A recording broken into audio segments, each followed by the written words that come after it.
Welcome to Armchair Expert. I'm Disney Shepherd. That's an Easter egg. Oh, for a different... Yeah. No, for our week. For our week, Yeah. But not for anything anyone gets to hear about. Well, for a while. For a minute. Well, May. Easter egg, May. April showers bring May eggs. May Disney's. And of course, you are... Miniature Mouse. The Maximist. Today we have Craig Robinson on. Craig Robinson is one of my all-time favorites. He's an actor, he's a comedian, and he's a singer. He's an incredible singer, an incredible musician. We almost lost him to music. We literally almost lost him to music. Yeah. I, of course, fell in love with him and came to know him in Knocked Up. What an introduction. And you'll know him quite well from The Office and Brooklyn Nine-Nine, Hot Tub Time Machine, This Is the End, Zach and Mira Make a Porno. He has a new show streaming this April on Peacock called Killing It. Killing It is a comedy about class, capitalism, and one man's quest to achieve the American dream, and also about hunting real big snakes. Please enjoy Craig Robinson. We get support from Quince. So we've been talking about Quince a lot lately, and as we head into fall, it's the perfect time to reset your wardrobe with their amazing pieces. I think it's so fun to do when the seasons turn over to just spruce up your wardrobe with a couple specials, and Quince is the place. Totally. We're talking organic cotton, Mongolian cashmere, tailored chinos from just $60. Premium fit and quality you'd expect from a luxury brand designer. I love Quince. You know, I like it understated and subtle, and I like stuff that has high quality. And Quince checks all those boxes. I love a lot of stuff from Quince. Honestly, they have incredible premium denim, which is very important for fall. It's pretty much all I wear in the fall is denim. And Quince has such a good selection of quality denim. Their stuff is so versatile, timeless, and built to last that you just grab every single day without thinking. Right. And all of that for 50 to 80% less than similar brands. They go direct to ethical factories, cut out the middlemen, so you get all that quality without overpaying for it. We love that. And they do way more than clothes. They have bedding, cookware, bath essentials, travel must-haves, same deal, and great quality. Upgrade your everyday. Download the Quince app for app-exclusive offers or go to quince.com/Dax. Get free shipping on your order and 365-day returns. Now available in Canada and the UK too. That's QUINCE.com/Dax. We get support from Apple Gift Card. Back to school is here, and for many, that means some big life transitions. Whether they are heading into a new grade or setting up a dorm for the first time, you want to give them something that actually supports their growth and success. Apple Gift Card is a versatile solution because it takes the guesswork out of gifting. It's not just about a new pair of AirPods for focus. It's about giving them the invaluable chance to choose the digital tools and subscriptions that suit their unique journey. They can use it for productivity apps on the App Store, movie nights on Apple TV, or extra iCloud storage for all those new memories. With Apple Gift Card, it's so empowering to give the students their freedom to allocate their own resources. Celebrate their new academic chapter. Visit applegiftcard.apple.com to celebrate their milestones and gift one today. He's an armchair expert. He's an armchair expert. He's an armchair expert. Craig! There he is. What's happening? I've been wanting to do this for a long time. Like, I think 4 years into this now we are. No, Yeah. starting year 4. Yeah, we're for I've been it. asking for you for 3 years. We almost had a shot at it in Denver. Yes. Where are you at right now? I am in San Diego, California. I have 8 shows at the wonderful American Comedy Company. Uh-huh. You wouldn't remember this conversation, I don't think, but one time I asked you about touring, and I said, I'm thinking about touring and doing stand-up. And you said, well, yeah, that money's just sitting there waiting for you to go grab it. That was your response to me. Go pick it up. It's all over the place. Do you do stand-up? I did do it for a couple years, and then I stopped. But we do this show live, which is a ton of fun, and we've been having a riot doing that. I'm sure we perform at similar places, like these really cool theaters, and it's incredible. Right on. You play music throughout your whole set. I think we were talking at Largo, to be honest. Wow, it's a really long time ago. Yeah. People wouldn't know this about you, but I do. But you and Sean Hayes, you go to college together in Illinois? Yeah, we did. Illinois State University, right there in the back of the class, making each other laugh. Isn't that wild that That's they knew each other crazy. in college? Small world. And you were a music major as well, right? Correct, sir. Do you think everyone knows that about you? I found that didn't. interesting. I don't know what people know about me, but I don't know why that's interesting, though. I'll tell you why. Because we get to know you as a comedian, a tremendous one. And then you're like, wait, this dude has a degree in music? I don't know. What if you found out I was an architect? Wouldn't you go, oh, wow, I didn't know he was an architect? I mean, that's pretty dope. Then you could, like, build something. I just used to teach. Yeah, but Yeah, it's exciting. Not very many people in comedy know how to have do also anything. done that. Yeah. We generally don't know how to do anything. People come from all walks of life to come do comedy. That's the interesting part to me. Like, rap stars are now coming to do comedy. I say more the merrier. Come get you some. I just wonder why people want to do it. But then I'm touring right now. I got some young comics with me. And, like, the look on their faces just to be here. One of the guys, this is his first time doing a full weekend and stuff like that. He's doing 5 minutes. I was like, yeah, that's what it's about. Getting your ideas out there and reaching up and stepping up and performing and doing good. So, yeah, it's really cool, man. It's like seeing Christmas through your child's eyes or something, you know? Oh, 1,000%. It reminds you of how impossible it was when you found yourself on a stage for the first time, where you're like, oh my God, they're right there and I'm here. This really is happening. Yep. You get used to it, unfortunately, but yeah, it's pretty incredible the first few years. You do get used to it, but the saving grace is that new joke. You write a new joke and it hits. Oh, man, there's no feeling like that in the world, bro. Yeah. That's like at the end of the new Aziz special on Netflix, that like half-hour one where he shows video of his first time. Oh, right. It's so sweet and endearing to see the difference, the growth. First of all, where did you grow up? Chicago. Okay. And did you want to go into music or acting and comedy as well, or just music? How did you end up doing both? I was going into music. I was going to be a music major, and I was looking to be doing songs, and then comedy just kind of bogarted, just took over. This is what it is. You're funny. Let's make this happen. At what age? In college? In college, yeah. It was like maybe my third year. People would come up to me and be like, hey, I was trying to say what you were saying the other day. Essentially, tell me my bits. You know, I was doing bits and didn't realize I was doing bits. Don't get in a joning contest, you know, where you talk about each other. Don't do it with Craig. I'm just being me, like, what? Yeah. But yeah, I got caught with the bug.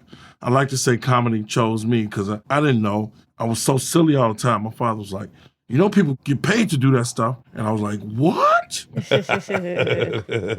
What kind of musician were you going to be? Just wanted to be a singer, like an Usher type. Okay. I mean, you got to imagine me in college. You were very Usher-like in college? I wasn't Usher-like, but that's just an example of somebody who, like, I wanted to get into that R&B and just, like, you know, make songs and kick it. Well, you probably would have said another name if it was like 9 years ago, right? Being from Chicago? Probably. Yeah. How could you have not have 9 years ago? What was childhood like for you? Your mom and dad were married? Yeah. They stayed married up until my mom passed. But yeah, older sister, younger brother in the household, mother, music teacher who taught at the high school that I went to. So I ride to high school with my mom, if you can imagine. Oh, no. And then my father, he was a corporate attorney. So I grew up in Detroit, you know, right across the way. And when someone's mom worked at school, it was unrecoverable. The person had no chance. In theory, it's supposed to be like that. However, everybody loved my mama. Okay. She's the choir teacher, and people loved her. Like, I mean, at the funeral, people came from years ago to sing in the choir and be there. But yeah, everybody loved her, so it made me cool, at least in the choir eyes. So when you figured out that people were doing impressions of you basically in college, and then you go, oh, I'm going to try to do this. Where did you go? Did you go to Second City or something? So the first thing I did when I started taking it serious in college, I read Judy Carter's stand-up book, and then I would audition to like host these shows. And my thought was, if I host a talent show or whatever it was, if I did a joke that bombs, I could just be like, and your next act, you know what I mean? Sure. You had a parachute at all times.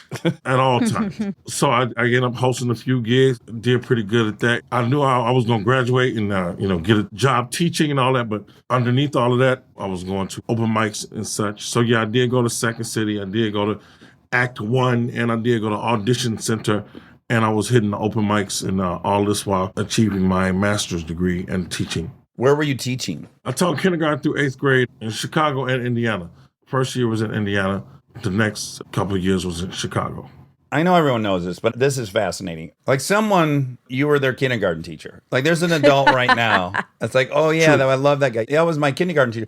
That never happened where I grew up, where a teacher ended up becoming super famous and on Super Bowl commercials. That's bizarre for those folks. I'm happy for them. Yeah, some of them still reach out. Hey, Mr. Robinson, we're so proud of you. And you just inspire us. And I always say the same thing. Hey, I'm not your teacher anymore. Don't contact me.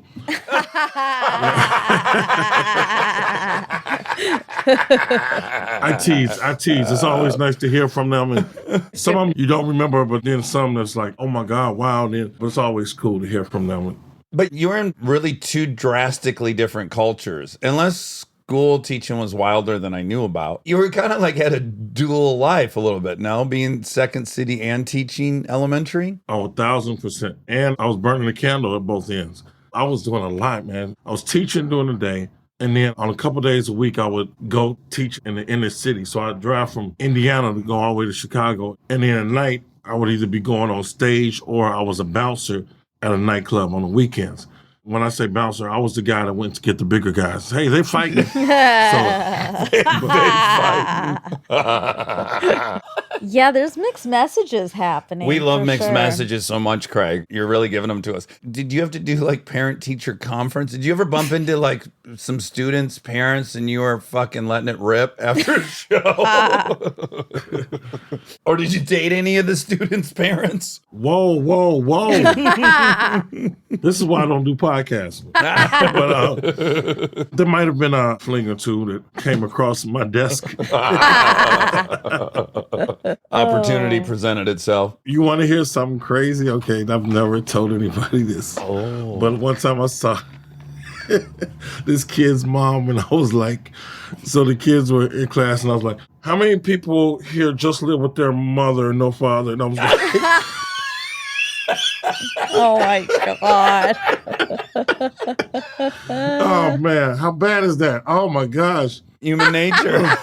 Oh, there was one mom you were interested in. He had wanted to find out. I see. That's pretty smart. A little recon. So I'm like, are you listening, Jerry? I said how many people here only live with their mom and don't see their father very often. And when they do, their father is weak and does not like to fight suitors of their ex-wife. Oh, man. Okay, so what year do you come to LA? Got to LA in February 1999. So I left in the middle of the school year. But I mean, I had some really cool people helping me. Like the principal, this was an act of God, I'm sure. So in 98, I wanted to go to pilot season.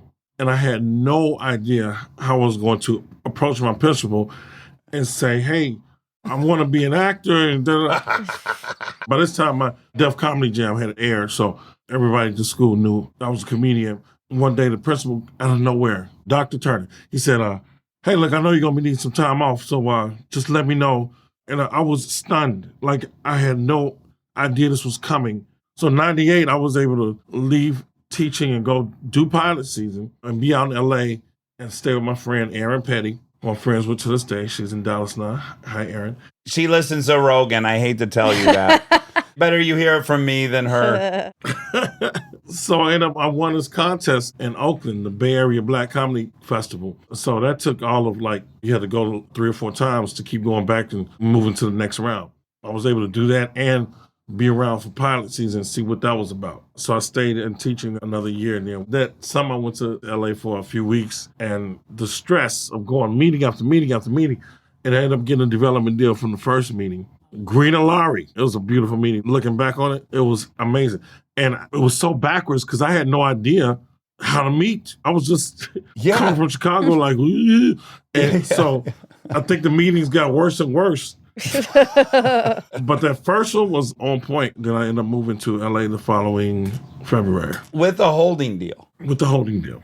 Exactly. That's pretty wild. It would have been so hard for me if I was like gainfully employed in Indiana to make the leap because I'm someone who craves security. Are you similar? I definitely crave security. Even though I had a holding deal, I was asking people, hey, so how much money would you leave this job for? And I remember my father being like, when I told him I was going to LA, he said, you're going to lose that good job.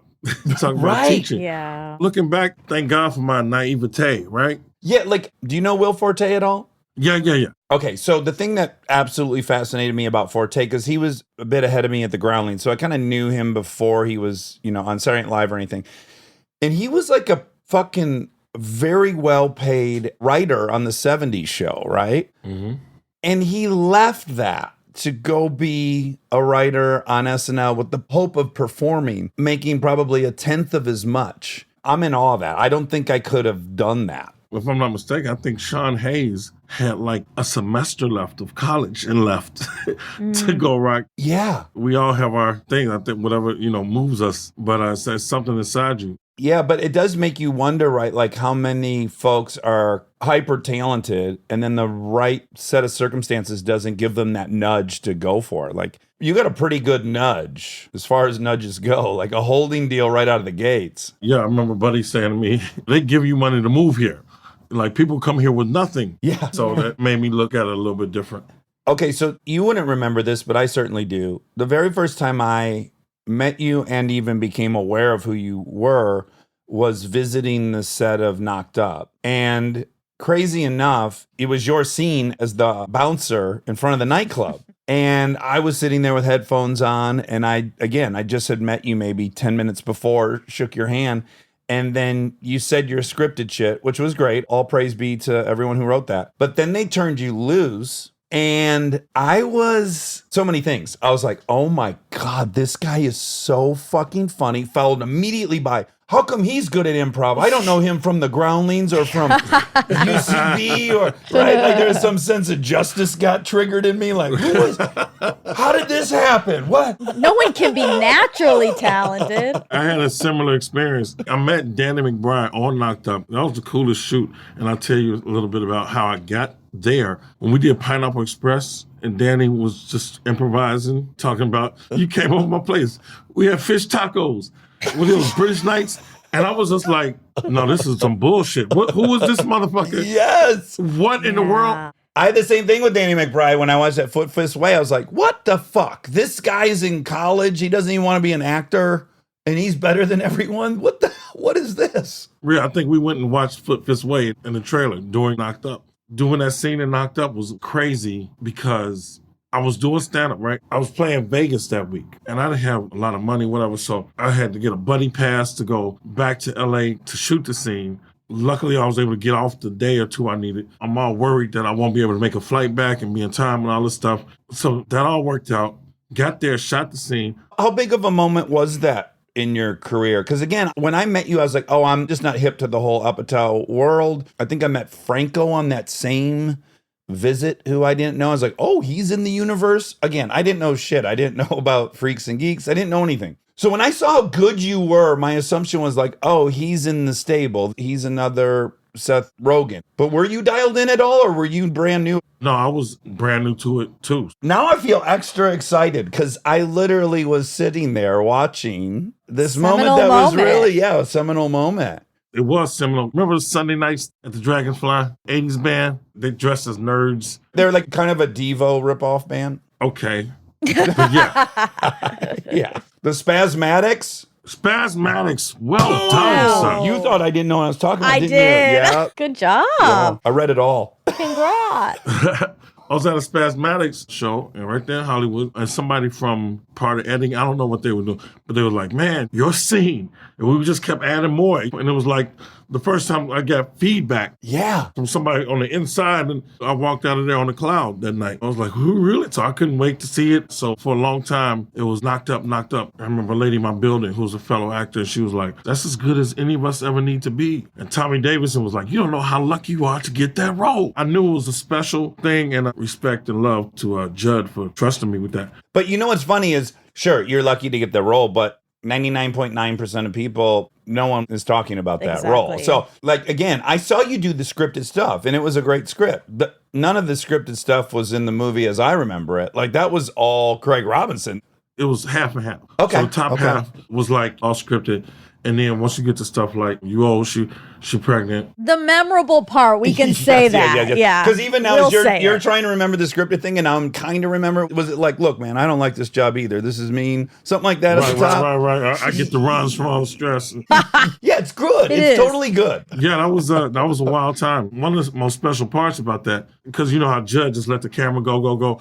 He was saying my lines back to me to make sure we got it.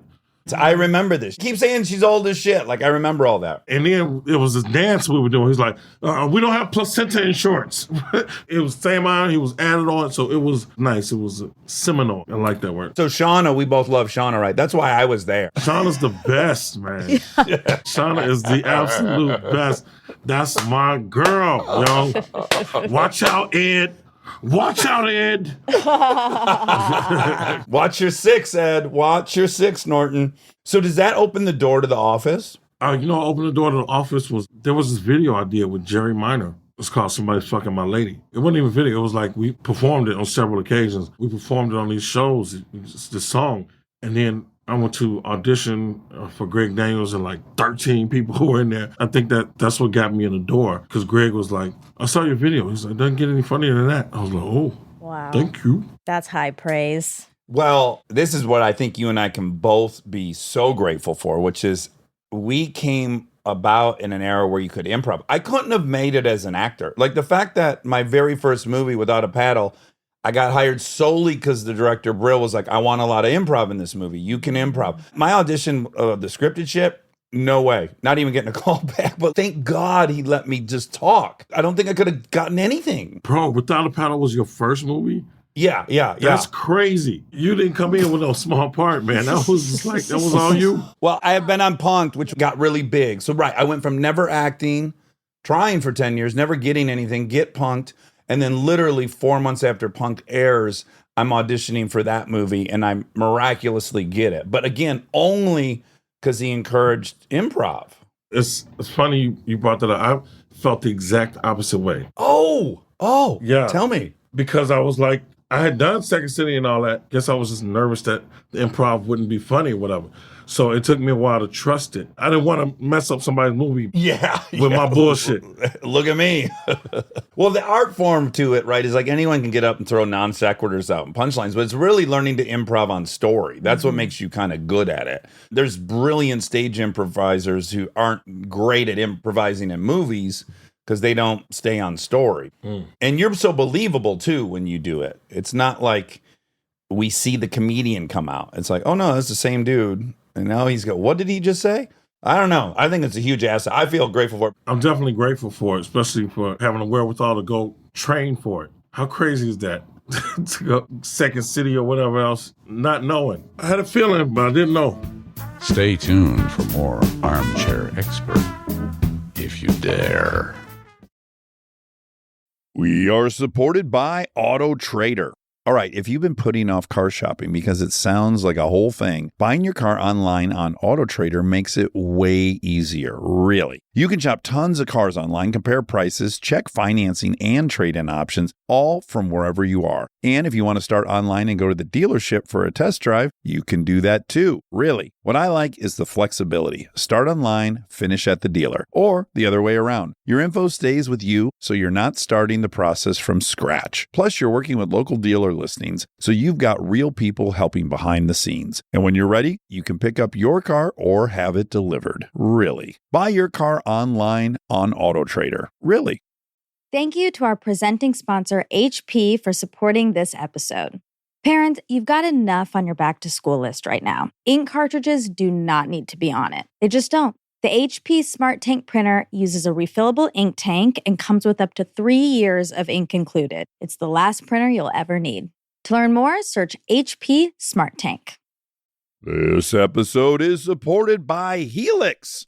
All right, let's talk about something we both really care deeply about: sleep. It's the most important thing. I've had my Helix mattress for years now, and I genuinely think it's one of the best investments you can make for your home. Mine still feels just like it did when I first got it. Well, that's the thing. It's not one of those mattresses that caves in after 6 months. These things are built to last. And I'm a side sleeper. I ordered a side sleeper and I get hot, so I have cooling. And I can't tell you how much more comfortable it is to be in there not sweating and tossing and turning. Cooling is really important. I've read that you're supposed to sleep a little bit cold.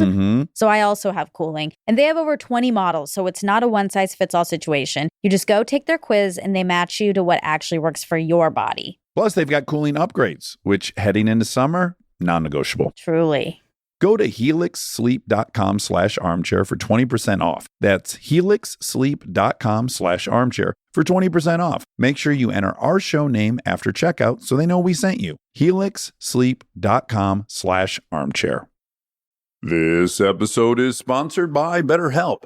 You've heard us talk about BetterHelp for a while, but I don't know that we've ever talked about how much people love this service when they use it. BetterHelp has an average live therapy session rating of 4.9 out of 5 based on over 1.7 million client session reviews. And you can check out the reviews yourself at betterhelp.com/reviews to see how much they love BetterHelp. Knowing that kind of service feedback from real people speaks for itself. I'm a huge proponent of therapy, as we've talked about before. I've learned so many things about myself that I believe truly only an outside, objective person could help me come to. BetterHelp makes it easy to get started. Answer a few questions, get matched with a therapist based on your needs, and switch therapists at any time if it's not the right fit. See the reviews, see what stands out, and see if BetterHelp is right for you. Visit betterhelp.com/Dax. That's betterhelp.com/Dax.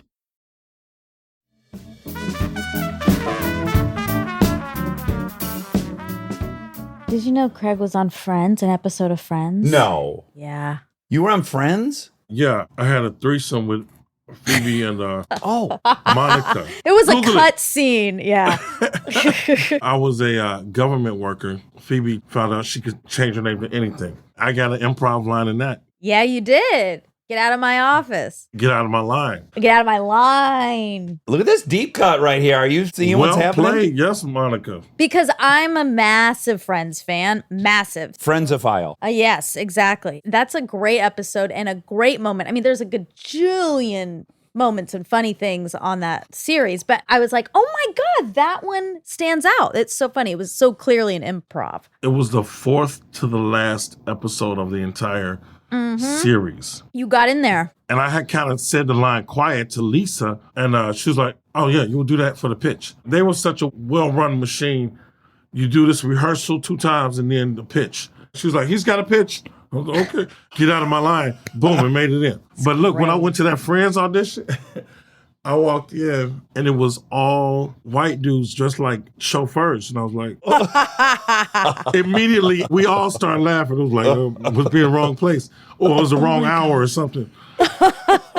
That's great. All right, you go on a pretty incredible run from Knocked Up on. Now I'm super jealous of you. You're like with Danny nonstop. You're with Seth Rogen nonstop. You're in Night at the Museum. As you're trying to adjust, right? Like, first of all, I'm going to be a musician. Oh, I'm funny. Fuck, maybe I'll try this, but I'm also a teacher. I'm not sure if I want to go out there. Now I'm out here. Now I'm doing this. Where are you, like, ratcheting your focus to? Like, what are you seeing as possible for you? And at what point? Whose career do you start thinking, oh, that's what I want?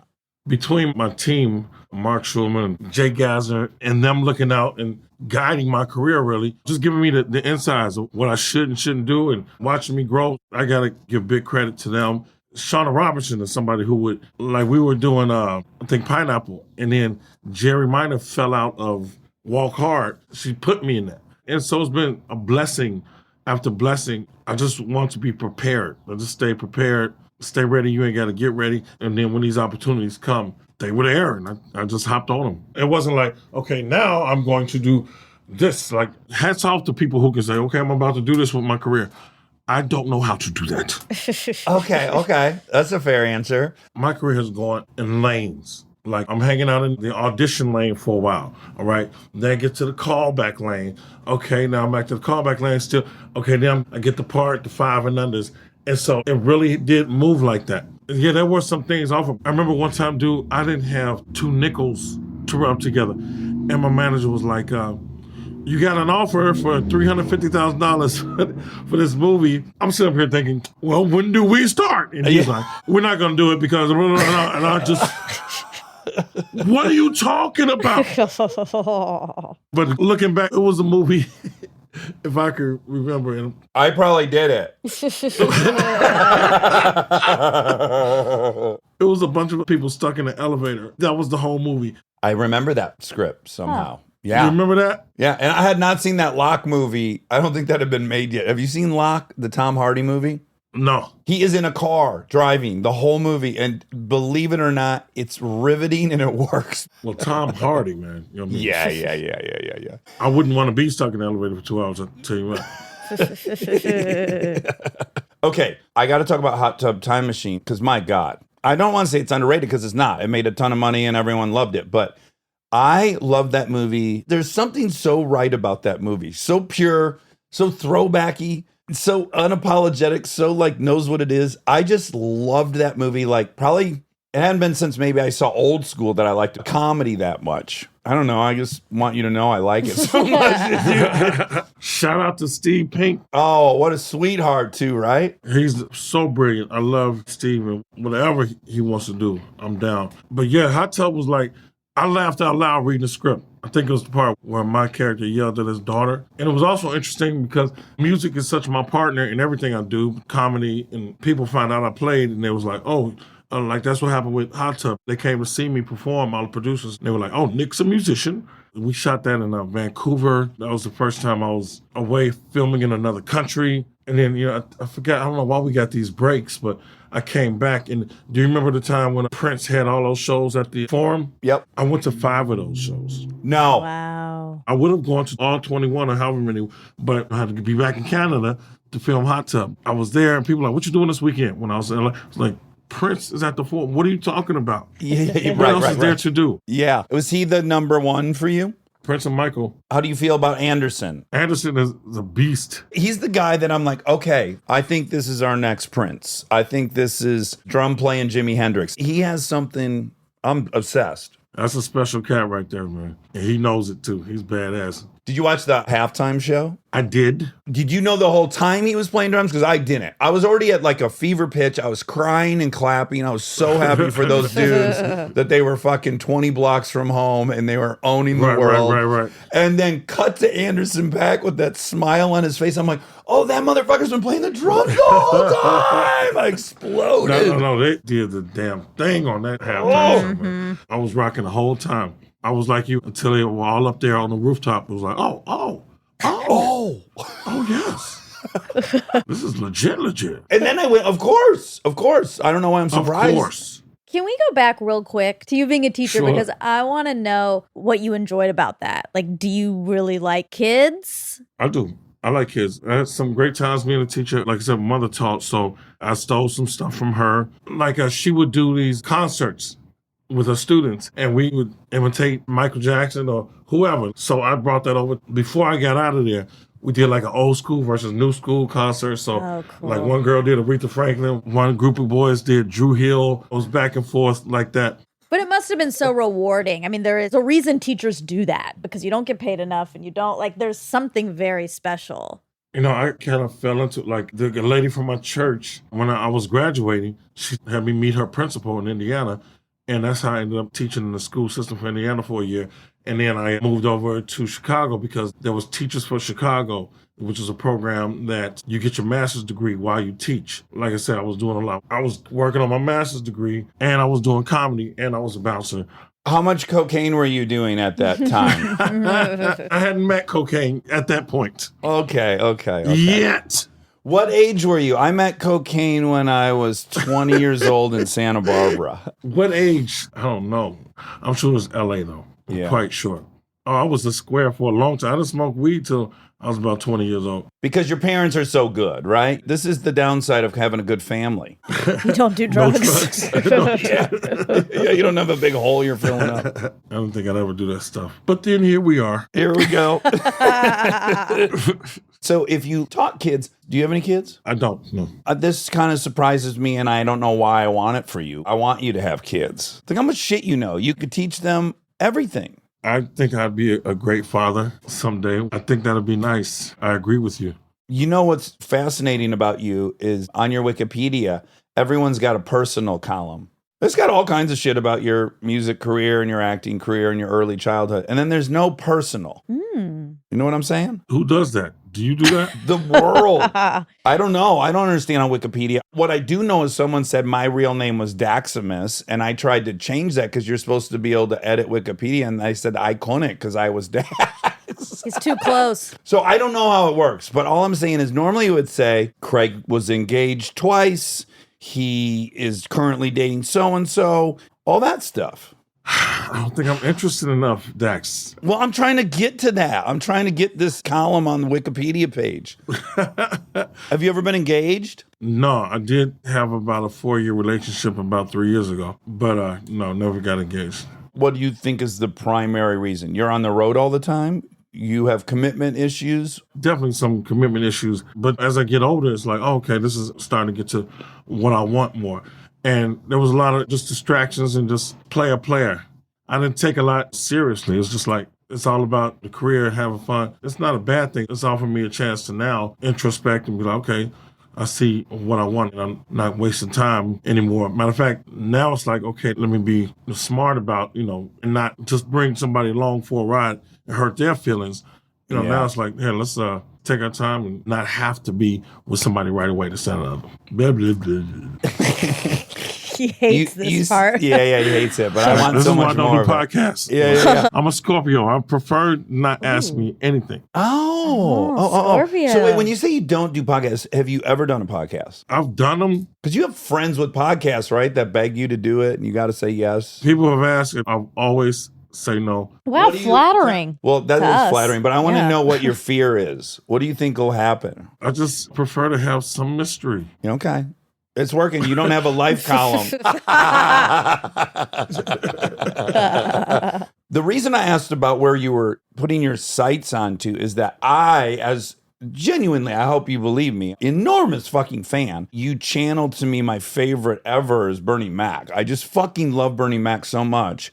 And you have a quality about Bernie Mac, which is like, is this guy gonna kill me or make me laugh? Like him in Bad Santa is so quintessential Bernie Mac. Or my favorite part about him. Bro, that's about as high a compliment as you could give. Bernie was one of my favorites. And I have a personal Bernie story.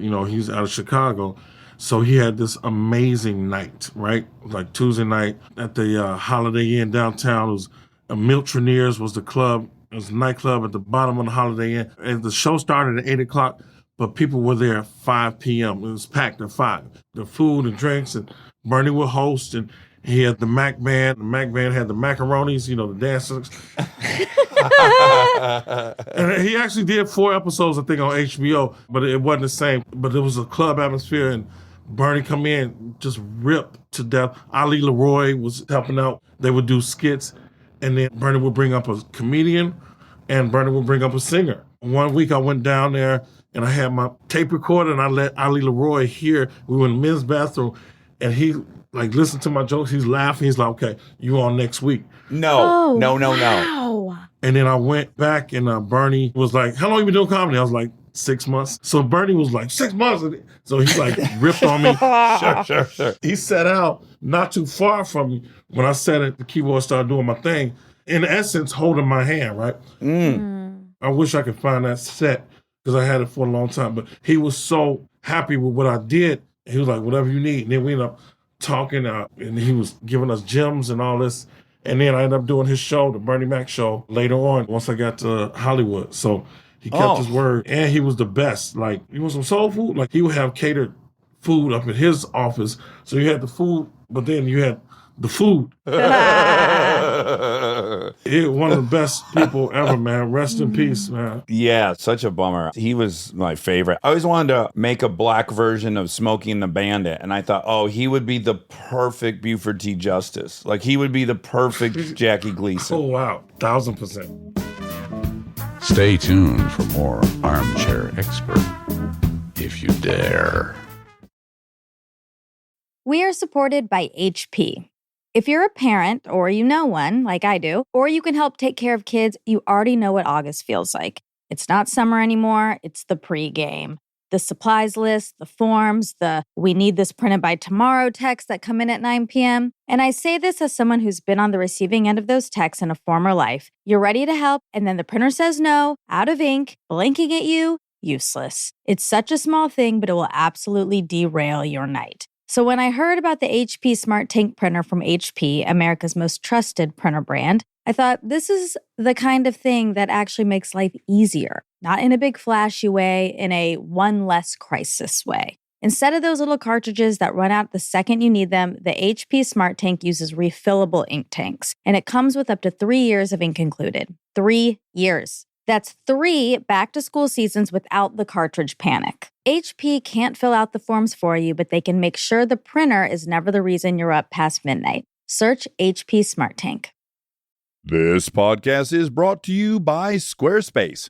We've talked before about Rob building our website on Squarespace, and I bring it up again because it's a perfect example of what they do well. Rob had all the pieces, the content, the vision, the ideas, but he needed something to actually take all that and make it public facing. And Squarespace was that bridge. Maybe you're in the same spot. You've been developing something, a business, a skill set, a body of work, and it's been private. It's been yours, but at some point you're ready to put it out there, and that transition from private to public can feel like a huge leap. Squarespace makes it feel like a step. Beautiful templates, built-in SEO, email campaigns, scheduling, analytics, everything you need to go from "I've been working on this" to "here it is, come find me." All in one place, no code, no stitching together a bunch of different tools. So if you've been sitting on something and waiting for the right moment, this might be it. Head to squarespace.com/DAX for a free trial. And when you're ready to launch, use offer code DAX to save 10% off your first purchase of a website or domain. We are supported by Arm & Hammer toothpaste. I feel like so many parts of our lives have gotten a little overcomplicated, including toothpaste. There's always some new ingredient, new promise, new thing you're supposed to suddenly care about. Arm & Hammer baking soda toothpaste keeps it simple. Powered by baking soda, a time-tested ingredient you already know and trust for a clean you can actually feel. It removes up to 3 times more plaque in hard-to-reach areas compared to a leading toothpaste, and it gently whitens. And if you hear baking soda and think, wait, is that gentle enough? Arm & Hammer is actually a less abrasive toothpaste, and it is designed to protect enamel. Myth busted. It's also the #1 dentist-recommended baking soda toothpaste. I am a broken record on Arm & Hammer toothpaste. I love it. I've been using it for years and years. My dad first introduced it to me, and I've never gone back. I've also gotten a lot of people on it, and once you go to Arm & Hammer, you won't regret it. My personal favorite is the Arm & Hammer Peroxicare toothpaste. It improves gum health while gently removing plaque and surface stains, but also just my mouth feels so clean after. They have so many. They have advanced white toothpaste, which is great. I also use that. Complete Care toothpaste. Everything is perfect. Try Arm & Hammer toothpaste to taste the difference. Feel the difference. Shop at your favorite retailer between August 2nd and August 15th to save $1.50. Arm & Hammer baking soda toothpaste. Save $1.50 August 2nd through 15th.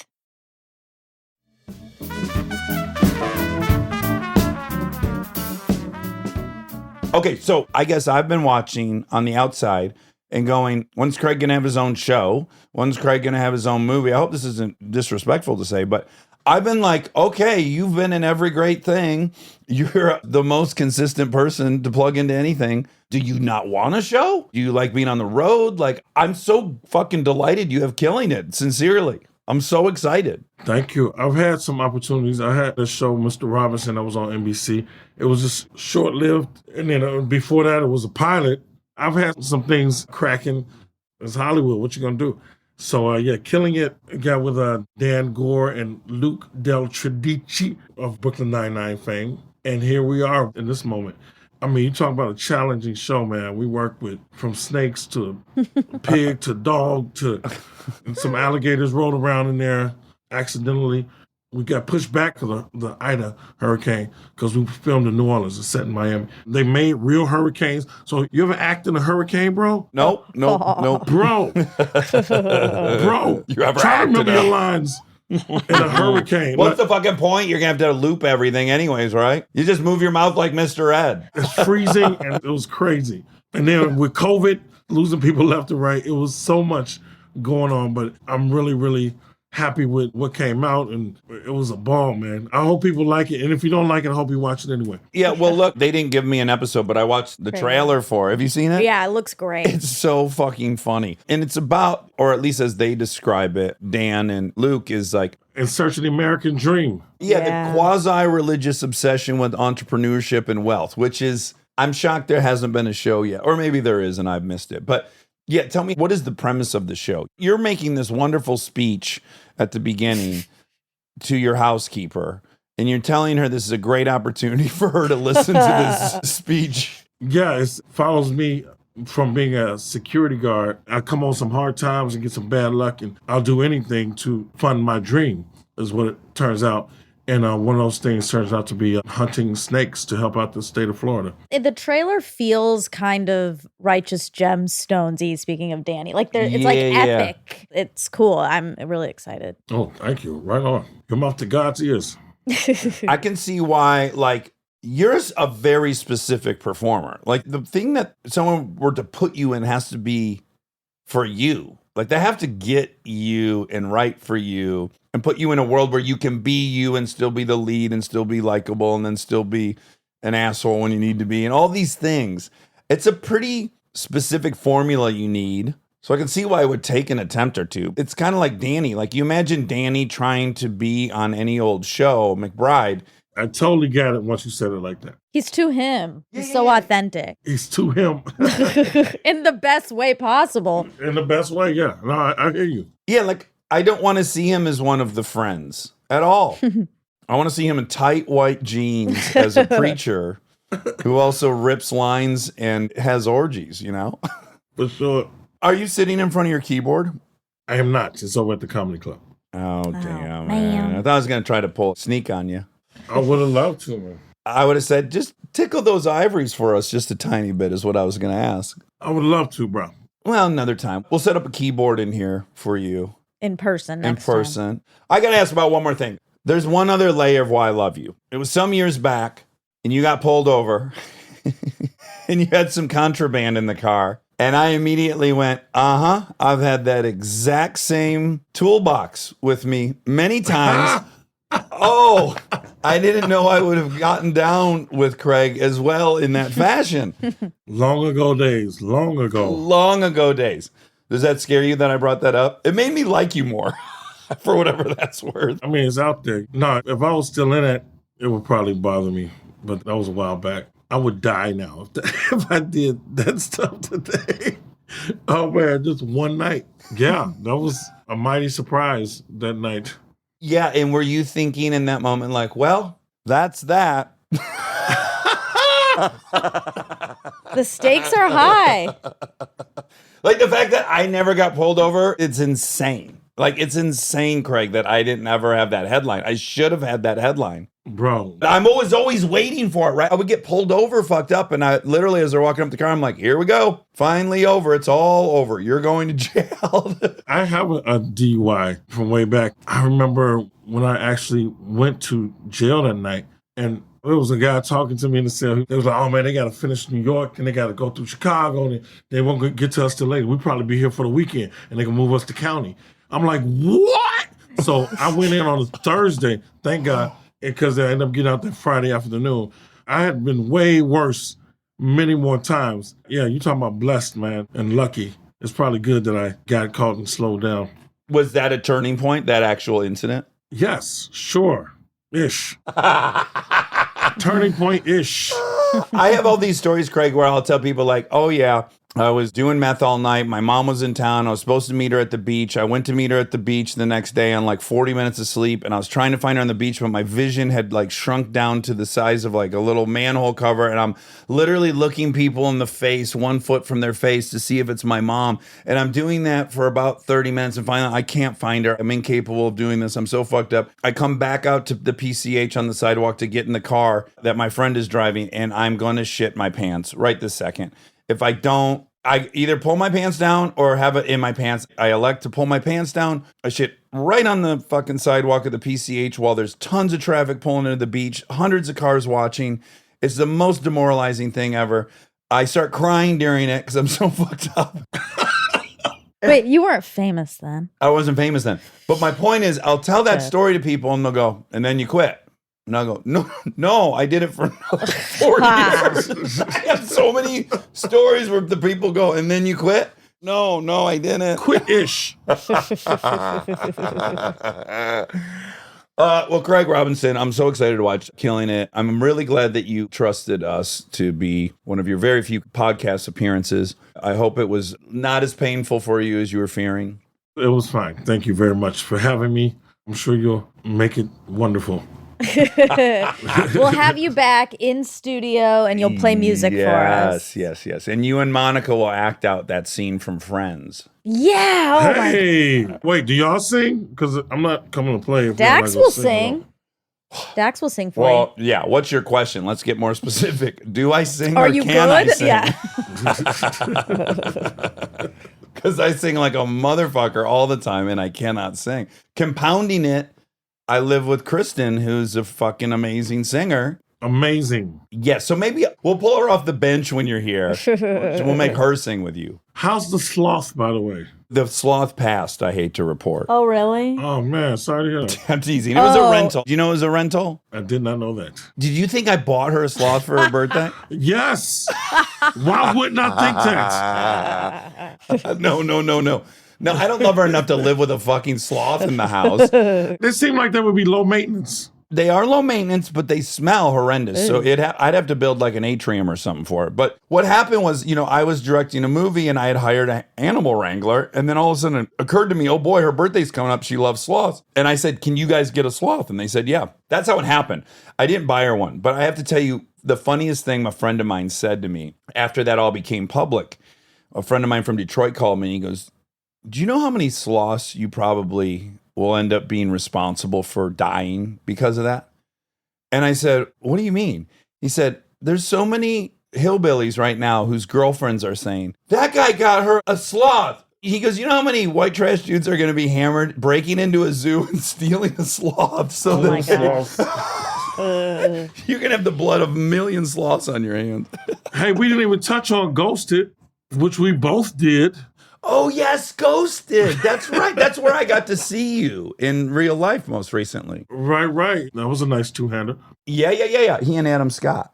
Oh, right. I haven't seen his new show. It looks bananas good, man. I Oh. love Ben Stiller. I'm about to go binge the shit out of it. You're going to love it. We started it 4 days ago, and we're on episode 4, and it's fucking mind-blowing. And he is incredible. That was amazing. You know what's funny about that Ghosted? I'll tell you a really funny story. Is we had dinner with them a week and a half ago or something with Naomi and Adam. And I was saying to Adam, because I was saying I pretty much don't think I want to act really. And then I said, you got a good friend and they call you and you're like, yeah, absolutely, I'll do your show. And he's like, oh, I know it. And we're kind of commiserating. And then Naomi goes, you mean like we did to you for Ghosted? And I'm like, no, not your thing. Your thing's way different.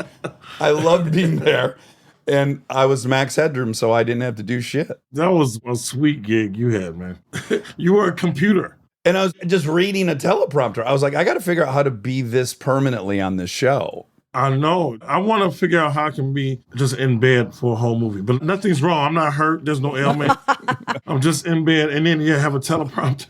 I just saw the crimes. All the crime happens right outside my window. Freeze! Come in here. Put these handcuffs on.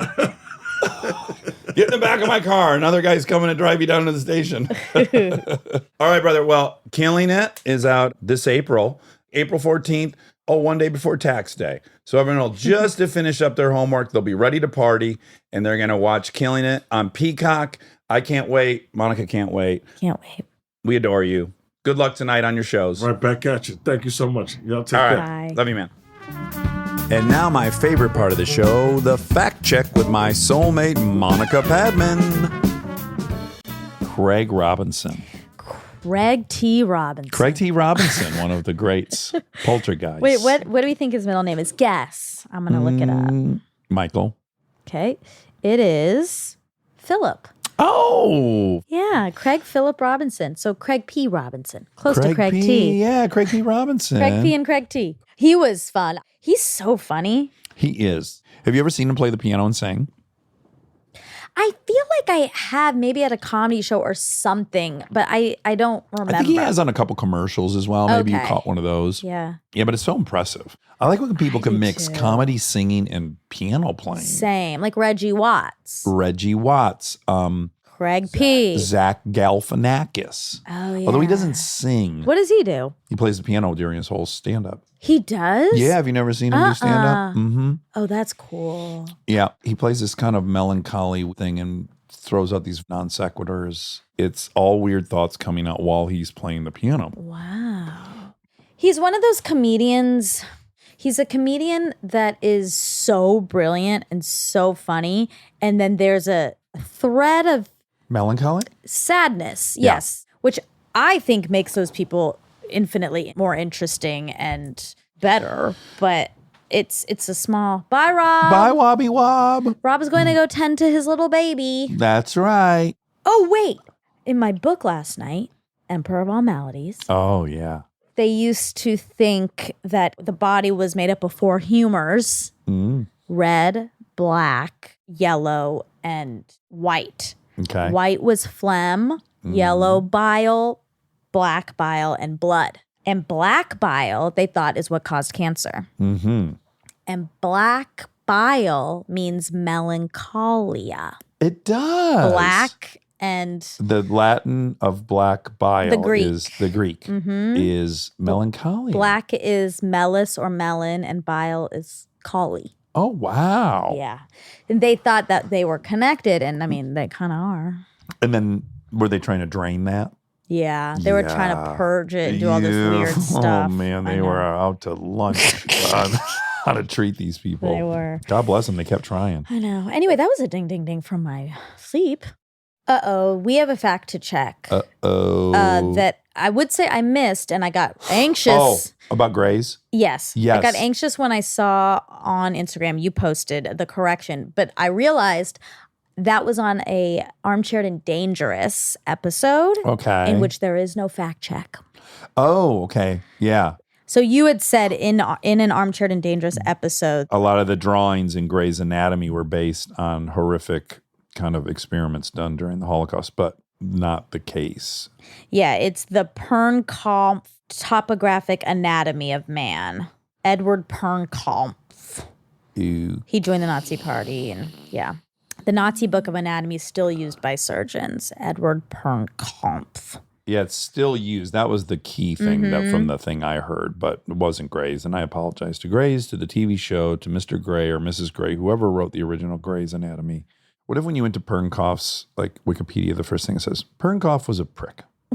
They started with, he was a monster and a prick. It says, Edward Pernkampf was an Austrian professor of anatomy who later served as a rector of the University of Vienna, his alma mater. That's the first sentence. Okay. It takes a while to get to the prick part. Okay. Yeah. Go back to melancholy, piano player. Oh, right. So Zach. Okay. So here's my whole honest experience with Zach. Oh, there's so much. One, he was in The Hangover. That's right. I very much wanted to be in The Hangover. I had met on it.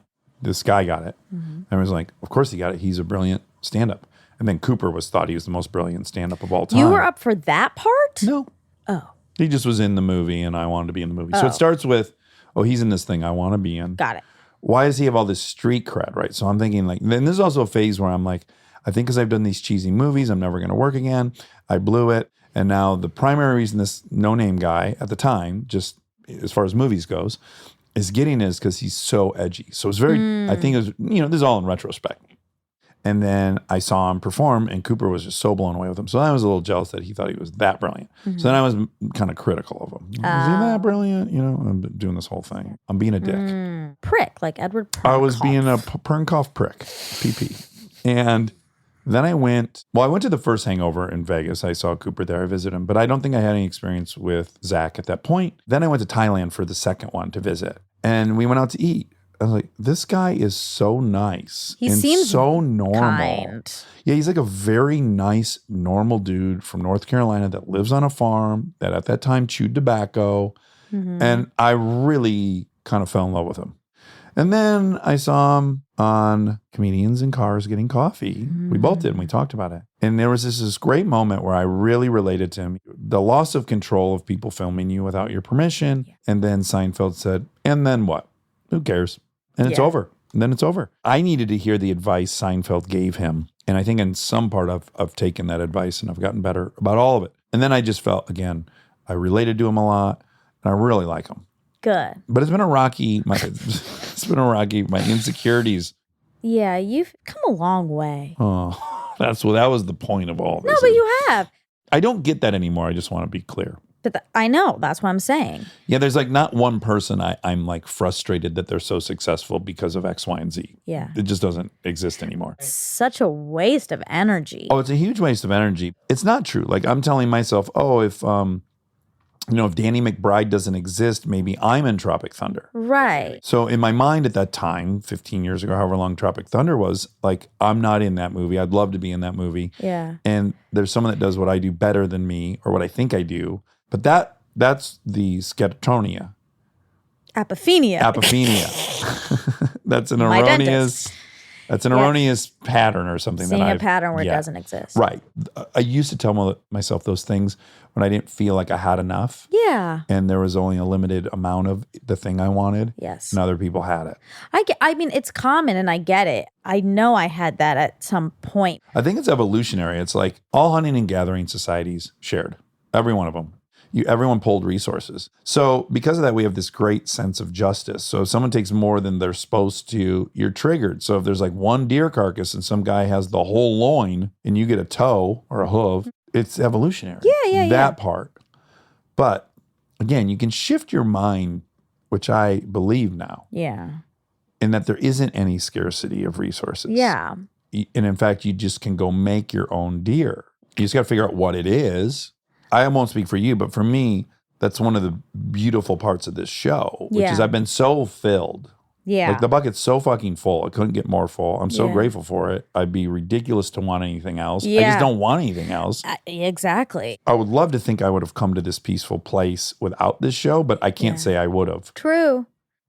At one point a while ago, me and you were having a conversation about resentments. And I was like, this sounds crazy, especially for me to acknowledge because I did grow up wanting so much and wanting this and wanting that. I don't want to be anyone else. And I'm so pleased. Me I'm too. so pleased that I'm there. Yeah. And at a very young age. There is no life that I would rather have than the one I have. So I feel really happy about that. Yeah, I'm happy for you. And that's very young to feel that way. I didn't start feeling that way until a few years back. And in fact, I retroactively get embarrassed for myself about all the times I gossip, how also transparent that was. Sure. I'm only talking about people I'm jealous of.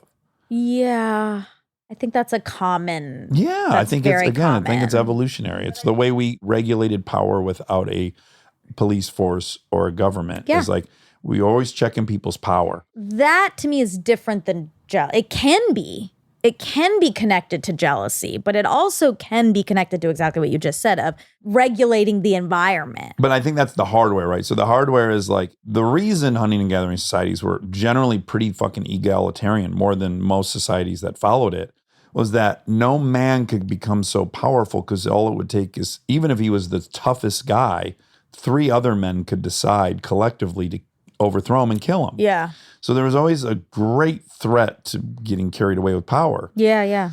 Similarly, we would now, because there isn't a tribal leader of us, we would recognize people who have more stuff than us and more power in society. I think that triggers our hardware. Yeah, I could see Like, that. let's all gossip about the most popular person in our group because we got to check their power.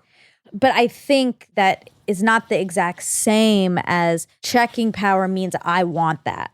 Well, I think it's safe to assume everyone wanted to be the top chief. They got the most food, the most wives, the most everything. Yeah, I don't know. I don't think everyone wants the exact same thing.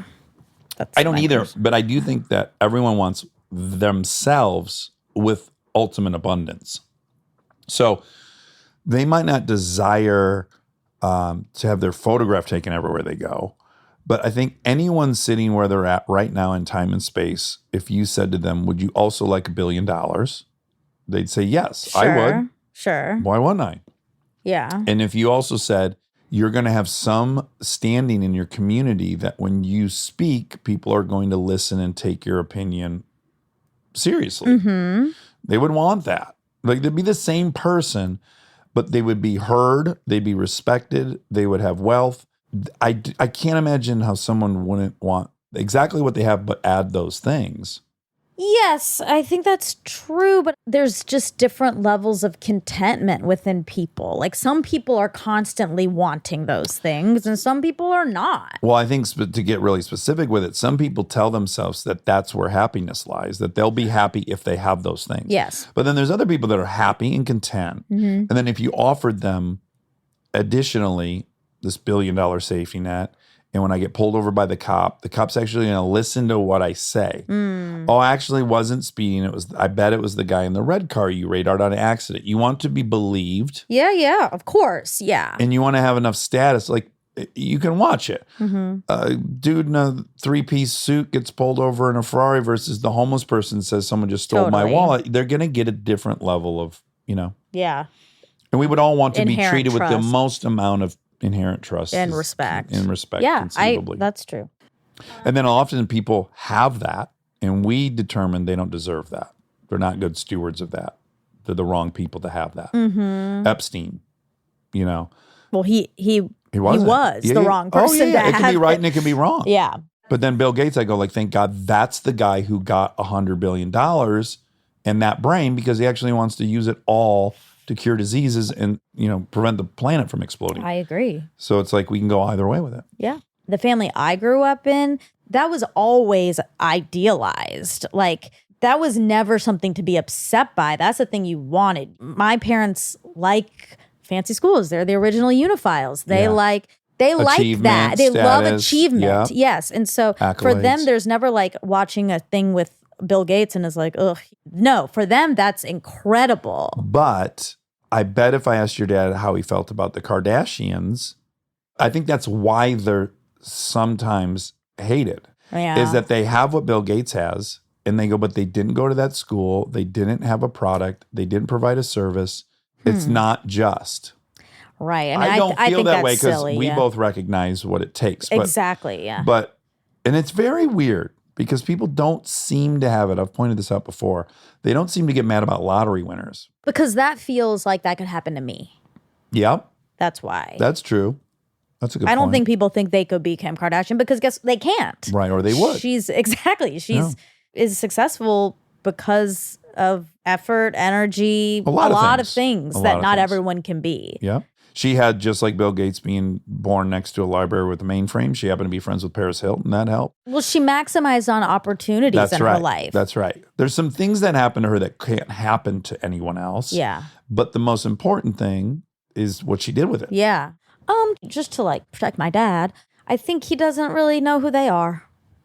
Yeah. Yeah, he's But not you think paying if it was attention. explained to him, He doesn't. not in the way we would do it. My dad personally could care less. Yeah. Your dad's pretty above it all. He's He's just not paying enough attention to care about that.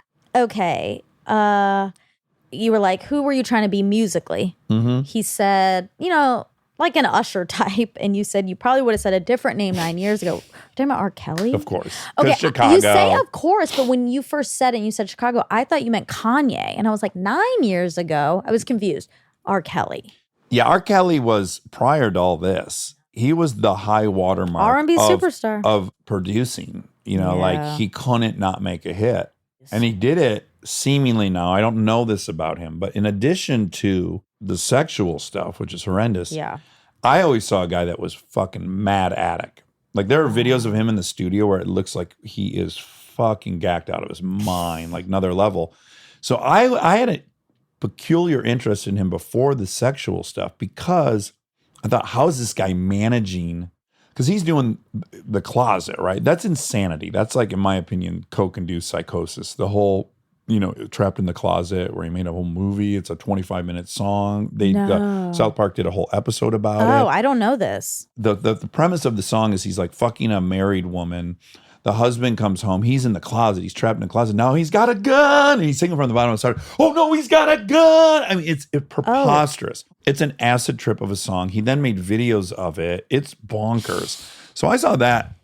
And I think the South Park guys were trying to make sense of it. Just how could this guy do I Believe I Can Fly? Yeah. And then do this Trapped in the Closet. Sure. And he's a skanky motherfucker. He's talking about, like, it's a nasty song, right? Yeah. I just thought this dude's high a lot. And he is in a zone where just your most primitive brain is working. That was my outside observation. Anyways, anyone pursuing music in the 90s in Yeah. Chicago would have wanted to be R. Kelly. Big I deal. think. Yeah. Okay. So Shauna is Shauna Robertson, who is married to Edward Norton. So there's a little part about, watch out, Ed. Yeah. And that's Edward Norton. Okay. His episode of Friends. It's the one with Princess Consuela. Phoebe learns she can change her name to anything when she gets married to Mike Paul Rudd. And so she changes it to Princess Consuela Banana Hammock. Banana hammock. That's one of the great funny words for a male underpants. That's right. They're skimpy. Banana hammock. Speedo. Nut smuggler or something smuggler too. There's a good smuggler. I don't know that. I can look it Banana up. smuggler. or Let's something. see. Nut smuggler.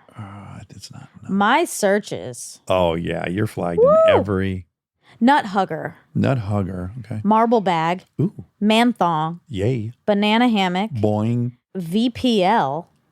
VPL. What's that? I don't know. Oh my god. Bean bags. Trunks. German marble bag. Oh, German marble bag. I like that. Tidy whities.